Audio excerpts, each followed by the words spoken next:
is all of MSC. Yeah, but She's that's at what 56. we're talking about. Yeah. The group stage is 38%, and actually I think the Kimi is a little bit overrated hero. Same as Zetian. I think these two heroes maybe will disappear in some time. But here is a good pick because they banned Baxia, and it's also a decision making. So right now I gotta ask you here, Destroyer, this Amon ban, what do you think about that? I think it's a target ban, definitely, because they already showed Aurora knows how to play. Tlph actually performed well with this hero. But I think it's also an opportunity for the Team Liquid to remove the additional damage dealers, because Aurora right now, they need damage. Then the kind of damage that they need exactly is physical. But luckily, they still don't have a jungler, and they still don't have a sure gold laner. Irithel is still out in the wild. Granger is also still out in the wild. So there's many choices left for Aurora. I think Liquid are just kind of cordoning off the heroes that they're afraid of. There's the Hayabusa. Yeah, honestly, Hayabusa getting banned, good ban. We haven't seen a lot, but we know it's still very strong. Other assassins, we're still looking at something like the Joy, which is still getting picked up here and there. My real question right now is coming in from Tlph. I wonder what OHEB will pick up, because I look at the very good early to mid, but just to be safe, I kind of feel like you want to make sure some kind of late game scaling is still there. I think first priority for Team Liquid to ban enemy assassins is super good, and there are not much heroes left actually. If we speak about more utility, I don't think that they're gonna pick Fredrin. I still think that they need the damage. So Aurora is saving TNG's pick, an assassin here. What could that be? Liquid picks up the CC. Very solid performance so far. They're used to banning it, so they understand the power of this pick. Now, what does OHEB play? You have Granger, Irithel, Harith. He does well with the Harith. Oddly enough, he's one of the few people in all of the post 1.9.90 hotfix meta to do well with the Harith. Actually, Harith got pretty high win rate, but not that much picks. But I think that would be much better if they took the Granger. Yeah, no, Harith sucks right now because of the Phoveus. And you're overloaded with your Purify because of the Granger Kalia. So yep, they'd rather do this. Infinite scaling. Now what does TNZ play?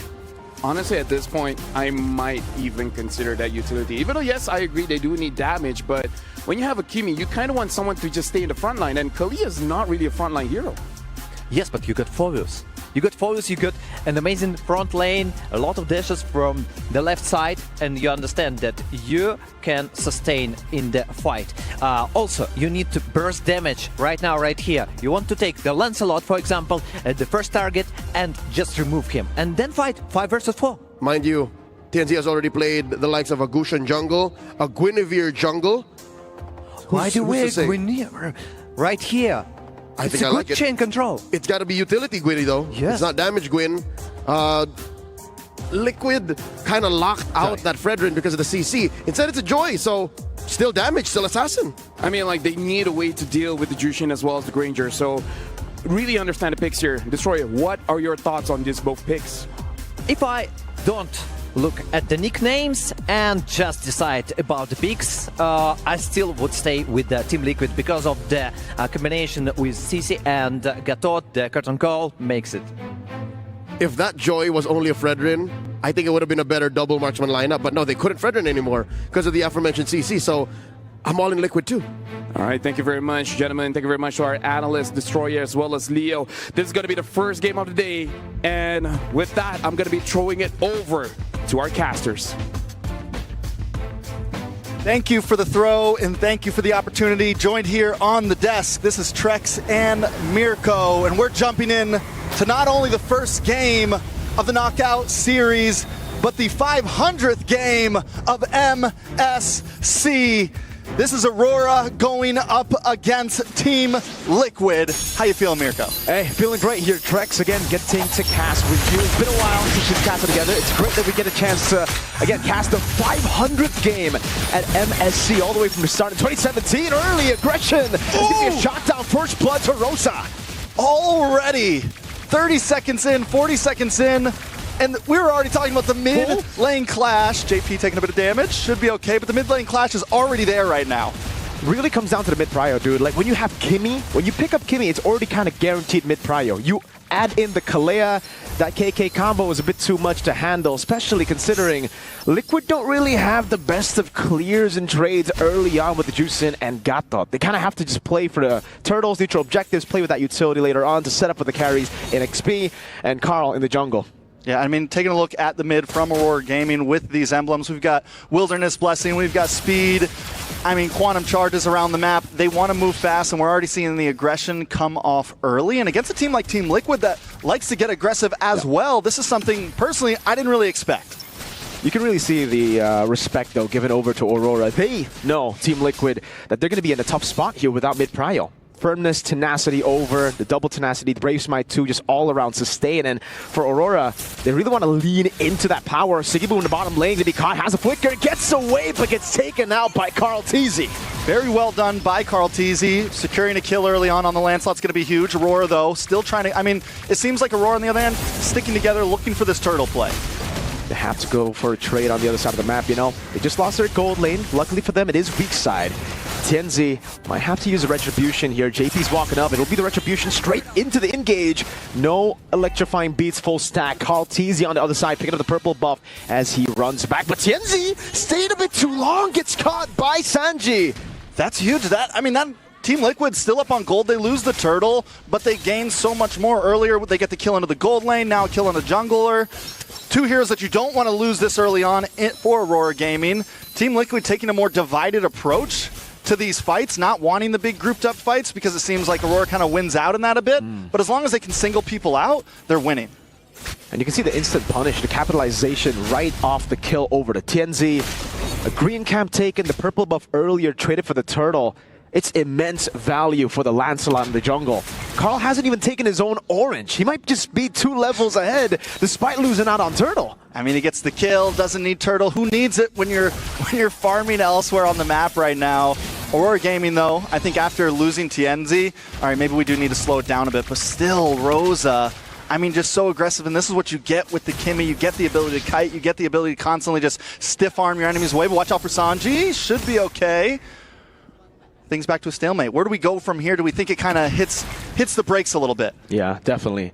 Like, Aurora were really trying to push in the pace early on with their mid-prio, but unfortunately they just don't have the winning lanes, right? Maybe up top for Turtle 1. Turtle 2 onwards, though, it's going to be tough as the CC continues to scale up. The Moskov is more of like a dead lane. At least that's what you want as Moskov. You don't want to trade in for the most part. What you want is just to farm up, to wait for those 3-item power spikes, and to just play safe weak side. Good taunt over. Rosa gets away. I mean, that comes in for a bit of Aurora Gaming here, right? Even the Joy, who has an okay early game still. Once you get Holy Crystal and you're really outputting. Yeah. Once you have Kimmy, a couple items and you're really outputting. And I mean, overall, Aurora Gaming, a high damage team on their side. I'm not trying to say that Team Liquid isn't the same. Lunar, though, in a little bit of trouble. It's a Dark Wave on 2. Has Imperial Pursuit. Will be able to go for it now with the sustain as well. As 47 rotates over Tianzi. Fully stacked up with electrifying beats. Now AOG. Lunar flickering out of safety. JP looking for the taunt. Unable to get it. Tianzi still able to escape as Apex 47 goes with the passive in back and forth. Still saving the Tsunami Slam. The damage from Rosa is already chunking away at some of the squishies, but coming up on the turtle. Lunar with a jump now. Oh, he's going to be caught. Great Phantom execution and a lift off from Sanji to get the kill. No Lunar. Apex hovering around. Rosa caught on the bad spot. Has to flicker, but Sanji walks up the Crimson Beacon, forcing the flicker out, and it will be free for TL. All right, so turtle for turtle. 3-1 in terms of kill. Team Liquid definitely starting to hit their spike, hit their groove. It took a second for them to warm up. But at this point, Aurora Gaming having a little bit of trouble. Lunar taking that kill, EXP lane. We're going to see Sanford start to pop off a bit more, rotate around this map. And this is where Team Liquid wants to be overall. Yeah, Tsunami Slam going to be locked in there. Sanji still able to survive. Apex 47 caught, has the flicker. Back is Tianzi. Utilizes the electrifying beats defensively. TL, the one capitalizing off of a proactive play from Aurora. Yeah, I mean, Apex 47 is the one that goes for that pick. But I just don't think this is the time for them to maybe do that, especially when Team Liquid is as grouped up as they are down in the bot there. Aurora Gaming needs a bit more time. You mentioned it earlier. The Moskov needs to get a couple more items in. But Team Liquid, I think, smells that. They know the blood's in the water, and now they're going to start pushing the envelope a bit. Just the whole team in general, I feel, right? The Joy, Kimmy, and Moskov, all of them want to wait for the power spikes. Apex lifted up to the air, into the shots there. Sanford just holding him down. Oheb gets a kill. Now JP caught in the back. Dive in the back. Rosa able to escape. Sanford will get taken down. A trade in the end, but Sanji is on a killing spree. Yeah, a beautiful trade, especially the fact that the kill goes into Sanji's hands. Sanji's just looking clean. The tower falls as well at this point. Team Liquid just steamrolling right now. It's 3.3k gold lead. It's raising about 1,000 every second. Carl Tlph versus TNZ. Carl won't go for it. He already used the Phantom Execution earlier, and Aurora will have to start leashing for TNZ. He's fallen quite behind now, 2 levels down. Great reaction from Sanji. Crimson Beacon to evade from a possible Tsunami Slam pickoff. Not only that, but taking a look at the deaths on the side of Aurora Gaming, everybody's got one, which is good for Team Liquid. Everybody's taken a small piece. They've lost a chunk of gold. Even on the side of Siggy Boom, who sometimes you don't want your gold laner to die too early. A little bit of damage on a TNZ. Should be able to get away from there. Here comes Apex, though. Yeah, it's just going to be tough here to really look for any initiation. Should they even be looking for initiation, though, right now? I feel like, yes, kind of play the stiff arm game, kite away, but let Team Liquid come to you at this point and look for counterplay. Yeah, purple buff stolen. AOG, Apex the flicker out, but actually still gets covered AOG. Tsunami Slam bring in JP in the turret range, but he still has Revitalized, and Lunar will fall. Carl in the back with a puncture, dives in all the way. Rosa kiting out, gets out, but Oheb walks in, forces the flicker, shoots to death Sonata. Moscow on the other side, though. At least Siggy Boom gets a tier. Not even. He could have. He could have got that. Maybe not. I don't know. We'll leave that up to him. Oheb, though, right now, 3-0-2. I don't think he has missed a single shot. Rosa shredded down. Team Liquid, the stampede is here. It truly is a stampede for Game 2. Total of 2 stacks for Oheb on the Sky Piercer with a Malefic Roar, 3rd item. Brother Man has a leather jerkin just for respect too, you know? It's kind of like, yo, I'm ahead, but I know what y'all can do in the late game. Yeah, I mean, definitely a little bit of respect, but I mean, as long as they keep up this pace, we're only at 8 minutes right now. We're down to inhibitors. First Lord hasn't even popped up at this point. Team Liquid is relentless. We're talking this could easily be a 10, 11k gold lead by minute 10 here. Taking a look at the items. Let's look at this gold lane. Oheb versus Siggy Boom. The deficit is incredible. We're looking at about 2,000 gold lead into the hands of Oheb. The stacks are coming in. He hasn't missed any shots at all. The Filipino sniper is on fire. You know, when the goal difference is this massive, it's just really tough. Curtain call with the AOG combo, just trying to go for a cheeky pickoff. Holy Shield in the mid lane taken down already. So they are properly set up for a Lord take into a siege. And it does feel like, I gotta agree with you, you know, the question that you asked earlier. Do Aurora even need to be fighting right now? I think the answer is no. They've put themselves in an even tougher position. Yeah, and I feel like Apex 47 kind of the cause of that a few times, like coming in, looking for those pickoffs. I'm sure, I mean, TNZ either way. a few times yeah, TNZ as well. I mean, the team just, there's a point where, in the very beginning, you got that early kill onto Sanji, right? Good applaud, that's well done. You had a great start. But from there on, once Team Liquid starts to group up, you got to start to back off a bit. Once, because Oheb hits the power spike far before Siggy Boom. He's going to be able to land some of that damage. Sanji as well. JP gets one big pick off. Carl Tlph started getting kills onto Siggy Boom within the first few minutes. Aurora Gaming, I think if they took this a bit slower in the beginning, it'd be a much different game. And now they're at a point where we're hanging on a thread. They tried to play the pace of TL, and they ended up getting stampeded by the boys. Sanji is lighting up a light there on top of Lunar. No punish available. Has to Purify. And actually gets caught in attraction pull. Sanji way too aggressive. Electrify beats it to base. Sanji gets shot in it. Now it's a Tsunami Slam on the car, but the AOG follows through. A good Thorn rolls over. Now it's a chase from Lunar. Jumping on the call Tlph, but he's still able to escape as Lunar flickers the wrong way. Try to go for the chase. Try to read into the ghost movement, but gets punished by Oheb. 10k gold lead by 10 minutes. Lord coming down. Only no Holy Shields left standing. Phantom execution forward. Sanford just playing with the yo-yos, forcing out the blade. Gets shot down by the Filipino sniper. Oheb picks up a kill from downtown. Now the mid lane, they're going to go for it again. TNZ stacking it up. Sanford able to dodge away from the traction pulse. And when doing so, Rosa gunned down again by Oheb. With the sidestep shot. Oheb on fire, Sanji on fire, Carl Tlph dancing in the base right now. My goodness gracious, this has been a stompy stomp Another wave to play with the mid lane. Detonata not landing.